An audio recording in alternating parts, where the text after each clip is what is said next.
하나님께서 우리에게 주시는 말씀은 마가복음 7장 24절부터 30절입니다. 마가복음 7장 24절부터 30절, 제가 가진 성경으로는 신약 65페이지 근처에 있습니다. 함께 한 절씩 교독하도록 하겠습니다. 제가 먼저 24절 읽겠습니다. 예수께서 일어나사 거기를 떠나 두로 지방으로 가서 한 집에 들어가 아무도 모르게 하시라 하나 숨길 수 없더라.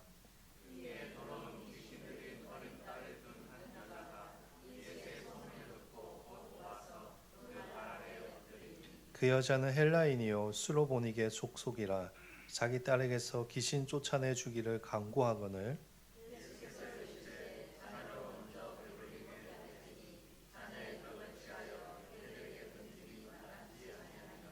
여자가 대답하여 이르되 주여 올소이다마는 상 아래 개들도 아이들이 먹던 부스러기를 먹나이다.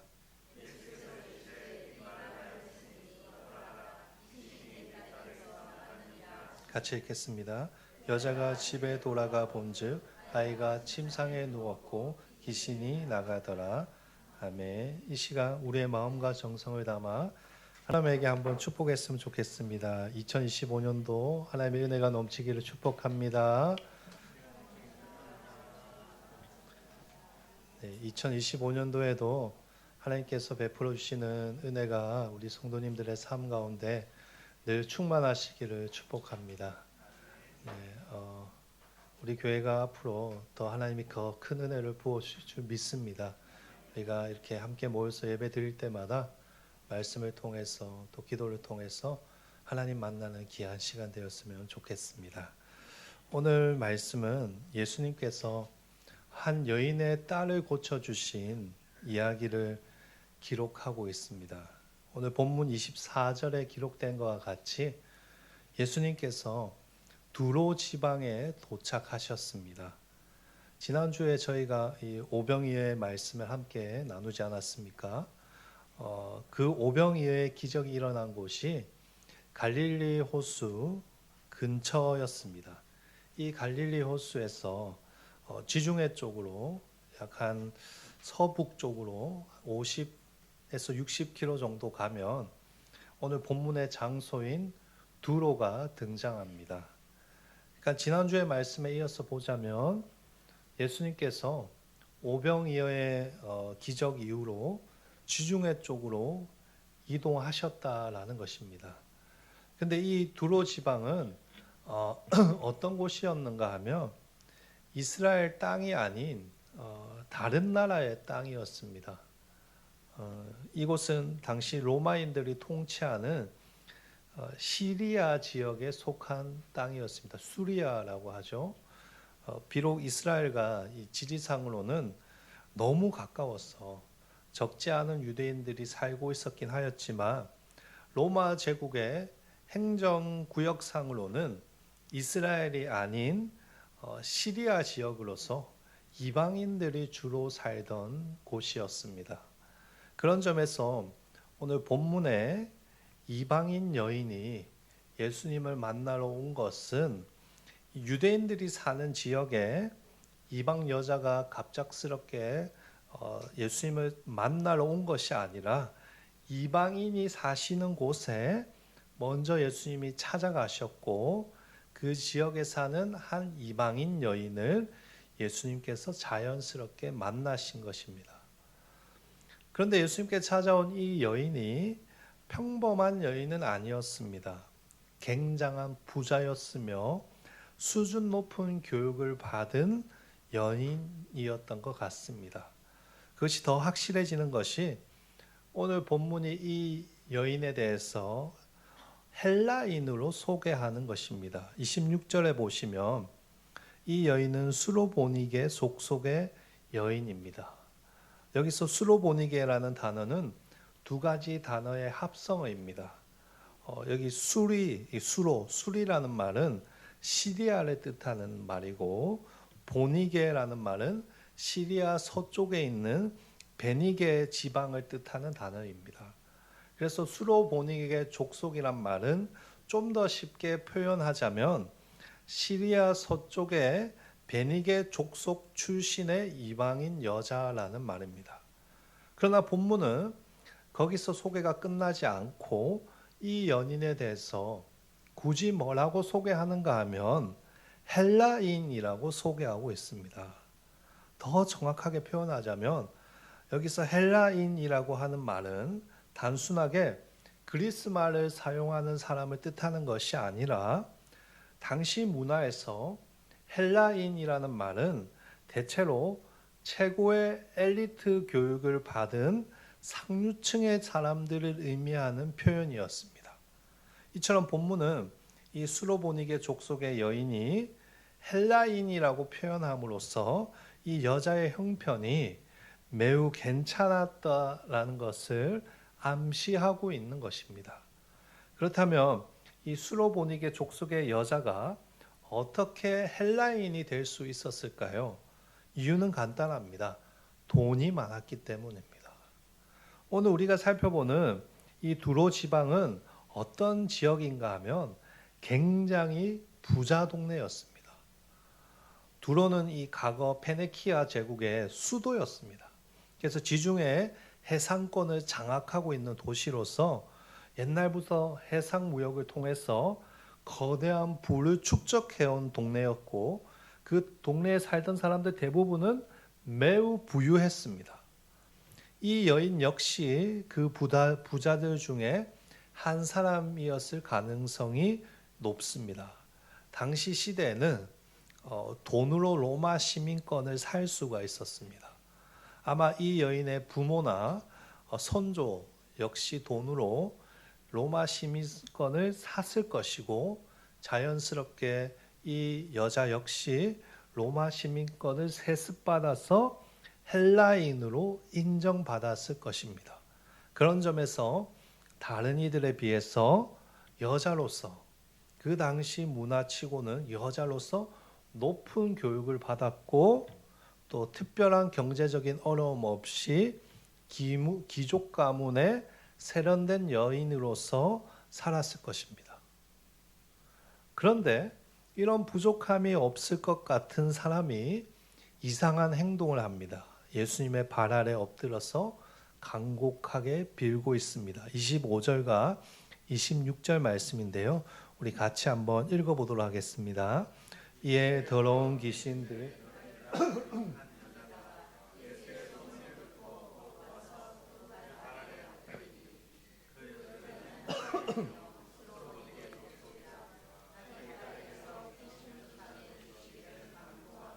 아멘. 지위적으로나 형편으로 볼 때 전혀 부족할 것이 없는 이 여자가 예수님의 발 아래 와서 엎드려 빌었습니다. 왜 엎드리는 것일까요? 자신의 어린 딸 때문입니다. 이 어린 딸에게 어떤 문제가 있습니까? 한번 찾아보시겠습니까? 어떤 문제가 있죠? 귀신이 들렸습니다. 근데 일반적인 귀신이 아닙니다. 25절에 적힌 것처럼 더러운 귀신이 들렸습니다. 이전에 저희가 이 마가복음 5장을 살펴보면서 무덤가에 살던 귀신 들린 남자에 대해서 말씀을 나눈 적이 있습니다. 기억이 나십니까? 전혀 기억이 안 나시는 것 같은데, 네. 기억이 나시죠? 네. 그 사람에 대해서 성경이 뭐라고 이야기하던가요? 더러운 귀신 들린 사람이라고 이야기했습니다. 이 더러운 귀신 들린 남자가 어떻게 행동했습니까? 무덤 사이를 막 뛰어다니면서 자기 몸을 학대하고 고래고래 소리를 지르면서 미친 광인처럼 행동했습니다. 지금 이 수로보니게 여인의 딸이 그런 상태에 있다는 것입니다. 더러운 귀신에 들렸습니다. 부모로서 이 여자는 자기 딸에게 큰 기대를 걸고 애지중지 키웠을 것입니다. 예쁜 옷도 사입히고 좋은 것도 먹이고 해줄 수 있는 것은 다 해줬을 것입니다. 그런데 이 딸이 갑작스럽게 더러운 귀신에 들린 것입니다. 침을 질질 흘리면서 자기 몸을 자해하고 소리를 지르고 있는 것입니다. 애지중지 키웠던 자신의 딸이 그렇게 되니까 부모의 마음이 어떻겠습니까? 부모의 입장에서는 하늘이 무너지는 기분이지 않겠습니까? 모르긴 몰라도 이 여자는 아마 엄마로서 자신이 할 수 있는 일은 다 찾아서 해봤을 것입니다. 돈을 많이 들어서 유명한 의사를 불러보았을 것이고 용하다는 약도 먹여보았을 것입니다. 나중에는 자기가 믿는 지방신에게 가서 비싼 제물을 들어가면서 정성으로 제사도 드렸을 것입니다. 그런데도 딸의 상태가 전혀 나아지지 않는 것입니다.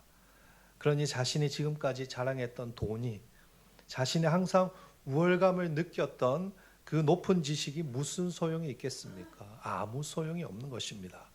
그러나 그때 그 상황에서 이 여인이 놀라운 소식을 듣습니다. 무슨 소식을 들을까요? 25절에 기록된 것과 같이 예수님에 대한 소식을 듣습니다. 예수님에 대한 소문이 이미 이스라엘의 국경 지역을 넘어서 이방인들이 사는 지역에까지 다 퍼진 것입니다. 죽은 아이를 살려내시고 또 헐루증 여인을 고쳐주시고 또 5천 명의 사람들을 오병이어로 먹이신 그 이야기가 그 지역까지 소문이 난 것입니다. 그 예수님이 지금 어디에 오셨다는 것입니까? 두로 지방에 오셨다는 것입니다. 그러니 가만히 있을 수가 없습니다. 있는 돈을 다 썼어라도, 할 수 있는 것을 다 했어라도 예수님을 만나야 하는 것입니다. 그래서 예수님께 곧바로 뛰어갔습니다. 25절에 보시면 예수의 소문을 듣고 곧 와서라고 되어 있습니다. 여기서 마가는 곧이라는 이 부사를 사용해서 이 여인이 얼마나 급하게 예수님께 달려갔는지를 우리에게 보여주고 있습니다. 말 그대로 예수님의 소문을 듣자마자 망설일 틈 없이, 고민할 틈 없이 정광석화처럼 예수님께 뛰어갔다라는 것입니다. 그렇게 달려가서 드디어 예수님을 만났습니다. 그리고 예수님 발 아래 무작정 엎드렸습니다. 26절에 보시면 간구하였다고 되어 있는데 이 간구하였다는 단어가 원어로 보면 빌고 또 빌었다라는 뜻을 내포하고 있습니다. 그러니까 헬라인으로서의 자존심이나 체면 따위는 내팽개치고 예수님께 계속해서 끈질기게 매달렸다라는 것입니다.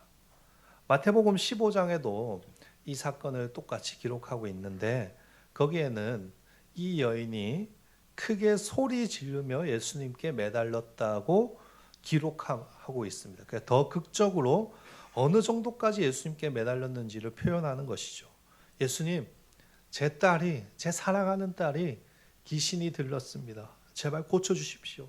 예수님, 제 딸에게서 귀신이 나갈 수 있도록 제발 한 번만 도와주십시오. 아마도 엉엉 울면서 예수님께 절규하듯이 애걸하면서 매달렸을 것입니다. 그렇다면 예수님께서 이 여인을 불쌍히 여겨주시고 고쳐주셔야 되지 않겠습니까? 그런데 그렇게 하지 않으십니다. 전혀 엉뚱한 말씀을 하십니다. 27절 말씀인데요. 우리 같이 한번 읽어보도록 하겠습니다. 예수께서 이르시되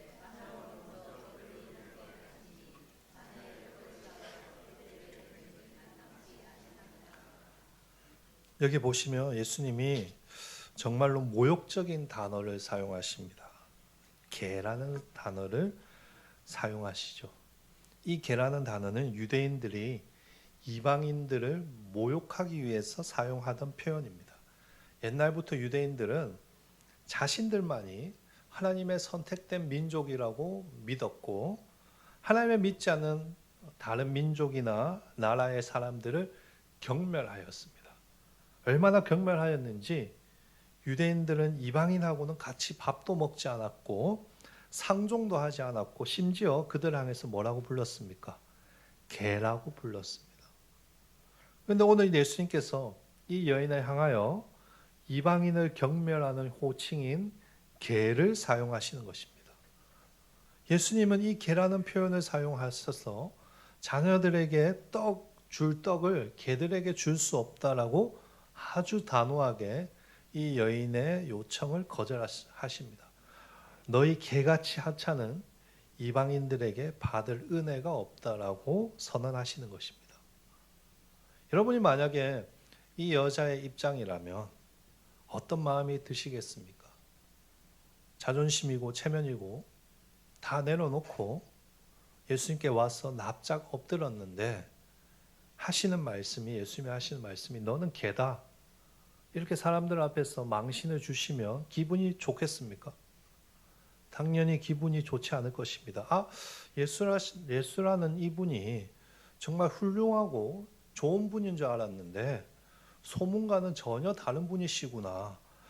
그렇게 실망하고 발길을 돌리든지, 아니 무슨 말씀을 그렇게 심하게 하십니까? 당신은 기본 예의도 없으십니까? 라고 당장 그 자리를 박차고 나가도 전혀 이상하지 않을 것입니다. 근데 이 여인이 어떻게 반응합니까? 부스러기 은혜라도 자신에게 달라고 예수님께 매달립니다. 28절 말씀인데요. 우리 28절 말씀도 같이 읽어보겠습니다. 여자가 대답하여 이르되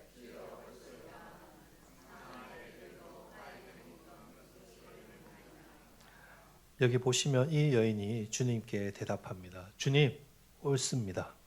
무슨 말입니까? 네, 저는 이방 여인입니다. 개입니다. 유대인도 아니고 구원받을 만한 자격이 전혀 없는 그런 개입니다. 라고 고백하는 것이 자신을 인정하는 것입니다. 그러나 거기서 끝나지 않습니다. 그 여인은 예수님께 간구합니다.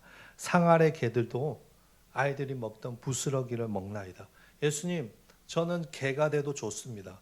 저를 하찮은 개라고 불러주셔도 좋습니다. 그러나 부스러기라도 저에게 주십시오. 이 불쌍한 개에게 작은 부스러기라도 주십시오. 개가 되더라도 내 자존심이 너덜너덜해지더라도 은혜를 받는다면 상관없다라는 것입니다. 그렇게라도 부스러기 은혜를 받겠다라는 것입니다. 그러자 예수님께서 이 여인에게 말씀하십니다. 29절입니다. 예수께서 이르시되 이 말을 하였으니 돌아가라. 귀신이 내 딸에게서 나갔느니라 하시매.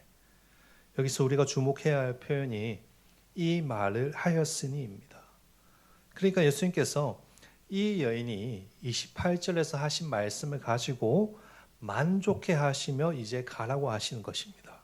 이것은 마치 이 여자가 그 말을 하기를 기다렸다라는 것입니다. 오늘 우리가 읽은 마가복음에는 기록되어 있지 않지만 마태복음에 가시면 예수님이 이 여자에게 뭐라고 하시는가 하면 내 믿음이 크도다라고 칭찬하십니다.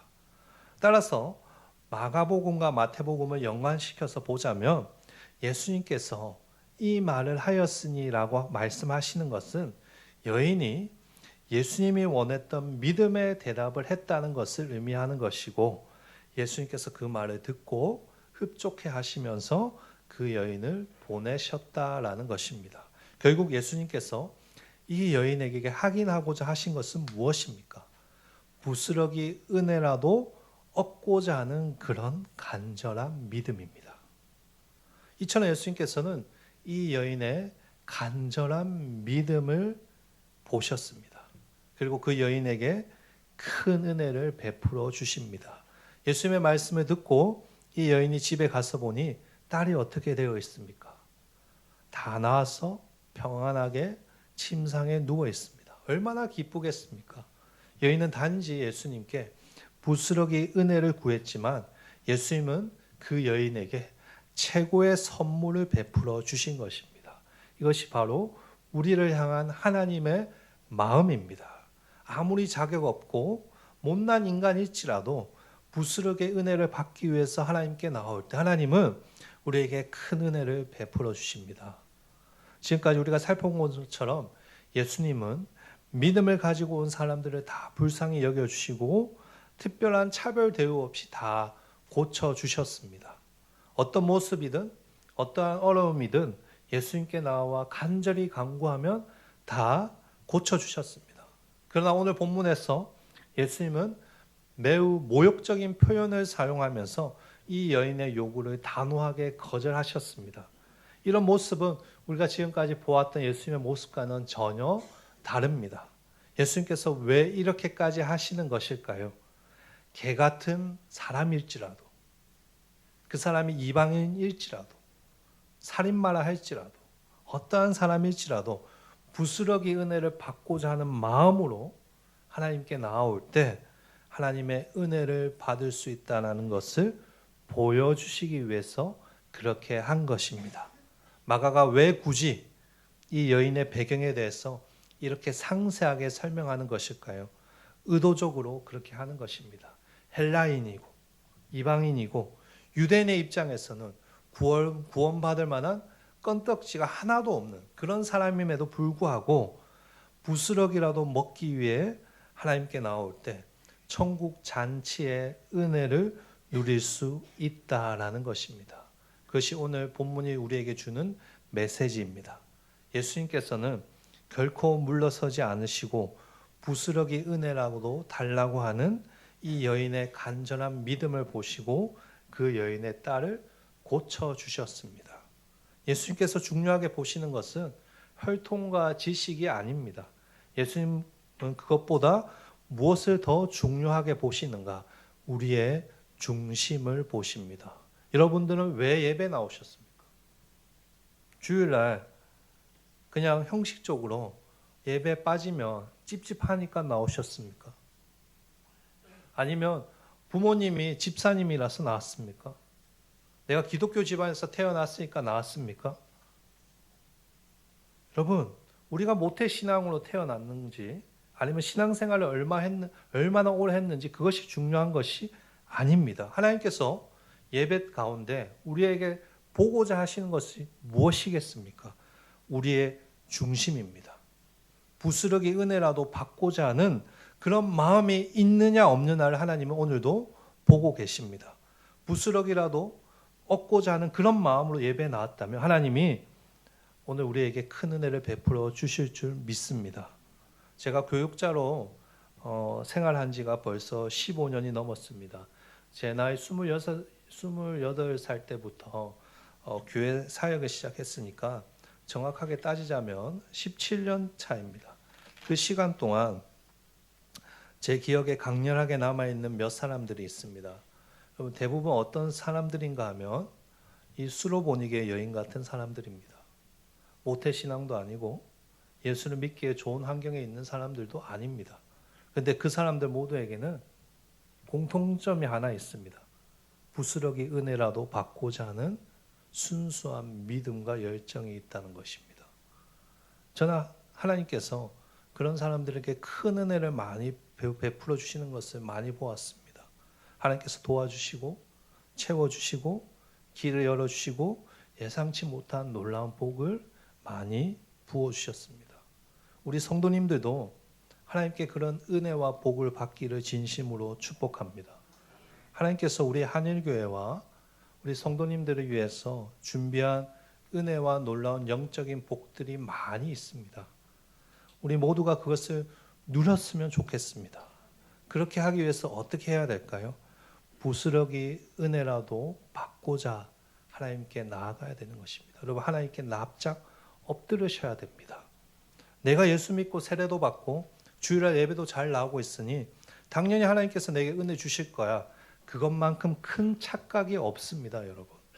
그러면 하나님이 주시는 은혜와 복을 누릴 수 없습니다. 개가 되어도 좋으니까 하나님 나에게 은혜 주십시오. 제발 나 좀 살려주십시오. 그렇게 부스러기 은혜라고 사모하며 나아갈 때 하나님께서 여러분 가운데 역사하여 주실 줄 믿습니다. 하나님의 은혜가 얼마나 귀한 것인지를 알고 그 은혜를 사모하는 마음으로 나아갈 때 하나님께서는 부스러기뿐만 아니라 하늘 잔치에 우리를 초청해 주셔서 세상에 줄 수 없는 감동과 은혜를 부어 주실 줄 믿습니다. 사랑하는 성도 여러분, 수로보니게 여인과 같이 내 생각과 내 자존심을 내려놓고 예수님께 마음을 열고 부스러기 은혜라도 달라고 부르짖고 구하십시오. 그러면 예수님께서 올해 2025년 반드시 우리를 만나 주실 것이고 큰 은혜를 부어 주실 줄 믿습니다. 혹시나 이 자리에 아직도 예수님을 만나지 못했거나 예수님으로부터 은혜를 받기 원하시는 분이 계십니까?